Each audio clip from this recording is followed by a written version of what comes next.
tidak memahami apa arti tubuh Kristus itu, dan mereka memiliki masalah dengan tindakan mereka, kelakuan mereka terhadap satu dengan lainnya. Mereka juga tidak memahami tujuan dari karunia-karunia rohani mereka. Aku mau supaya mereka tidak salah paham dan tidak peduli, karena sebelumnya mereka ini telah dikuasai oleh penyembah berhala, dan sekarang mereka perlu memahami apa itu karunia rohani dan bagaimana hal-hal ini harus dipergunakan dalam tubuh Kristus, yaitu dalam gereja Kristus. Perhatikan ayat 4. Ada rupa-rupa karunia, tetapi satu roh. Dan ada rupa-rupa pelayanan, tetapi satu Tuhan. Dan ada berbagai-bagai perbuatan ajaib, tetapi Allah adalah satu yang mengerjakan semuanya dalam semua orang. Jadi, bagi kita mempertanyakan dan melawan perpecahan yang terjadi di gereja, Paulus dengan jelas memberikan pesannya. Perhatikanlah, hanya ada satu Allah, satu roh yang bekerja dalam gereja untuk semua orang. Dengan kata lain, di dalam gereja Kristus, satu untuk semua, semua untuk satu. Ambiguitas atau ketidakjelasan dalam perpecahan ini merupakan penekanan utama dari para rasul dalam pasal ini.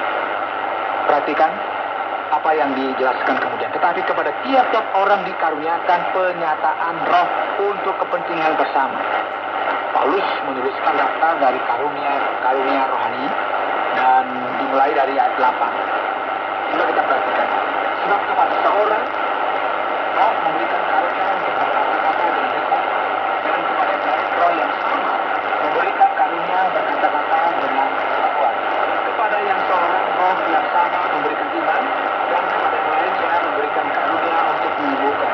Kepada yang seorang roh memberikan kuasa untuk mengadakan mujizat, dan kepada yang lain ia memberikan karunia untuk penyembuhan.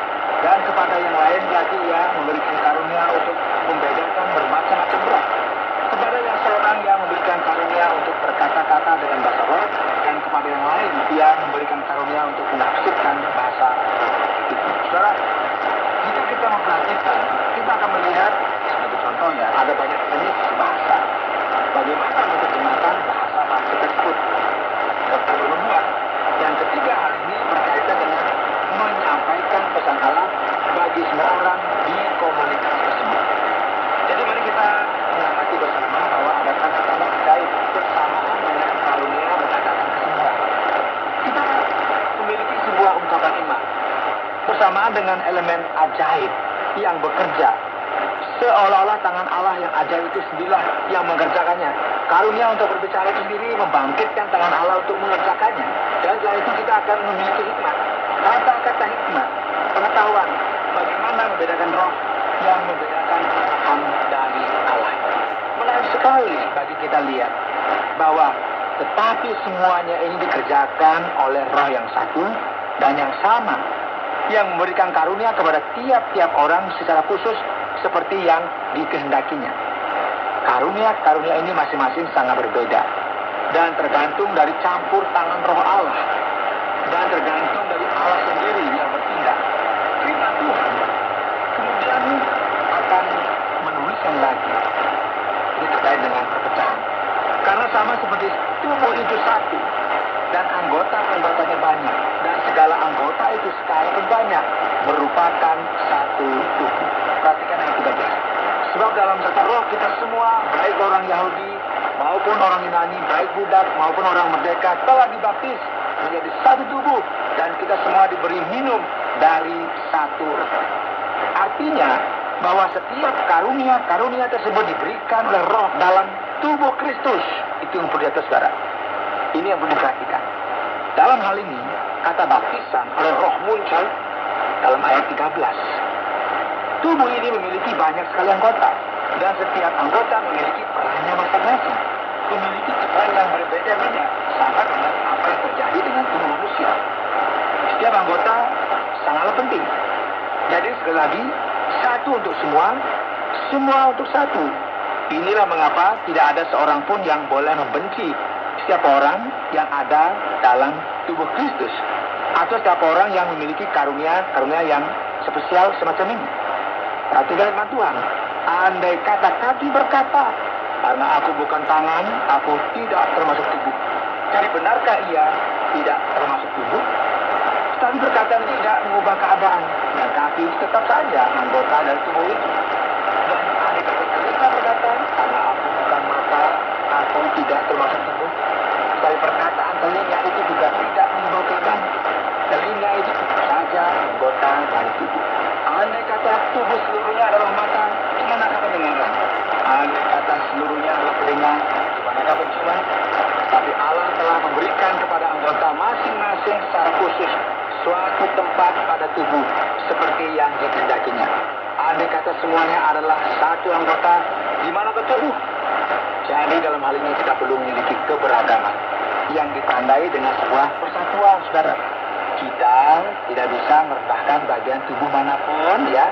Apa arti frasa dalam ayat yang ke-13 ini, Pak? Sebab dalam satu roh, kita semua telah dibaptis dari satu roh. Artinya apa ini, Pak? Ya, ini merupakan sesuatu yang penting bagi kita pahami, Pak Odi. Karena ketika kita berbicara mengenai baptisan roh, seringkali frase ini atau ekspresi ini dipahami sebagai pengalaman dengan kuasa, pengalaman yang dalam dengan Allah. Ketika orang tersebut merasakan hadirat dari Roh Kudus.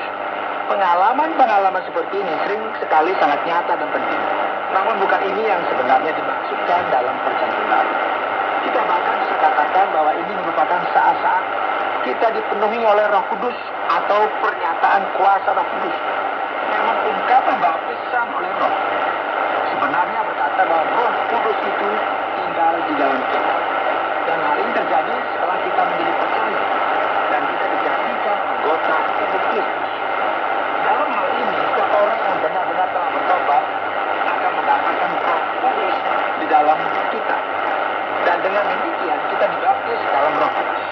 Jadi sekarang ketika seseorang berkata bahwa baptisan Roh Kudus berarti bahwa kita dipenuhi dan diurapi dengan urapan khusus dengan kuasa Allah untuk melakukan karyanya, maka ini merupakan arti yang berbeda.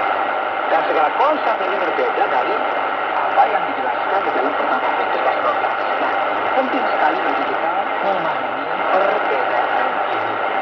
Baik, Pak Yohanes. Bagi Anda yang mendengarkan, mungkin Anda berpikir, bagaimana dengan pertanyaan yang lain ini? Apakah ditanyakan kita? Jadi pertanyaan yang terakhir, Pak Yohanes. Apakah kita bisa berkata bahwa karunia bahasa roh adalah untuk setiap orang? Ya, karunia bahasa roh memang disebutkan di sini. Dan sebenarnya ini merupakan karunia yang tidak diberikan kepada setiap orang. Pertanyaan yang muncul dari pasal 12 ini memiliki jawaban yang negatif. Ia berkata, tidak semua kita memiliki karunia untuk menyembuhkan orang sakit. Tentu saja tidak. Paulus kemudian berkata, apakah semua memiliki karunia untuk berbicara dalam bahasa roh? Dan sekali lagi jawabannya adalah tidak. Bahkan kumpulan orang percaya yang begitu menghargai dan menyanjung karunia bahasa roh ini dengan tingginya, mereka sangat tahu bahwa terkadang hal ini ditandai dengan pengalaman yang begitu dalam dengan Allah. Namun jika kita berbicara secara praktis, tidak semua orang Kristen dikhususkan untuk berbicara dalam bahasa lidah. Bahasa lidah ini akan kita bahas lebih detail lagi ketika kita sampai di pasal 14. Namun kita tidak bisa mengukur kerohanian seseorang berdasarkan hal ini. Juga kita tidak bisa memaksa setiap orang untuk berbicara dalam bahasa lidah. Karena bukan inilah yang diajarkan dalam pertama Korintus pasal 12 ataupun di pasal 14. Benar sekali. Jadi sekarang, mari kita beranjak kepada bagian kesimpulan dalam 1 Korintus pasal yang ke-12 ini. Saudara, hari ini dalam program Jalan 66, kita telah belajar dari pertama Korintus pasal 12. Tema kita hari ini adalah satu untuk semua dan semua untuk satu. Kesatuan dalam tubuh Kristus sangatlah penting. Tidak ada gagasan di dalam hal ini yang menyatakan satu untuk semua dan semua untuk saya. Tidak ada. Sikap yang mementingkan diri sendiri seperti ini sangatlah ditolak di dalam gereja. Karunia rohani diberikan oleh Allah untuk memberkati gerejanya dan bukan untuk mempromosikan seseorang demi kepentingannya sendiri.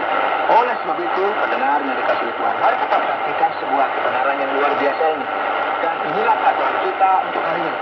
Penggunaan karunia rohani dengan tepat dikonfirmasi ketika karunia ini dipakai bekerja untuk kesatuan gereja.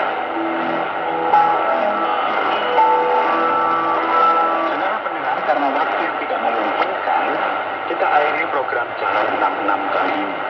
Kami menantikan Anda untuk tetap mengikuti pelajaran berikut dalam lanjutan pembelajaran Alkitab yang memberikan pelajaran menyeluruh tentang firman Tuhan.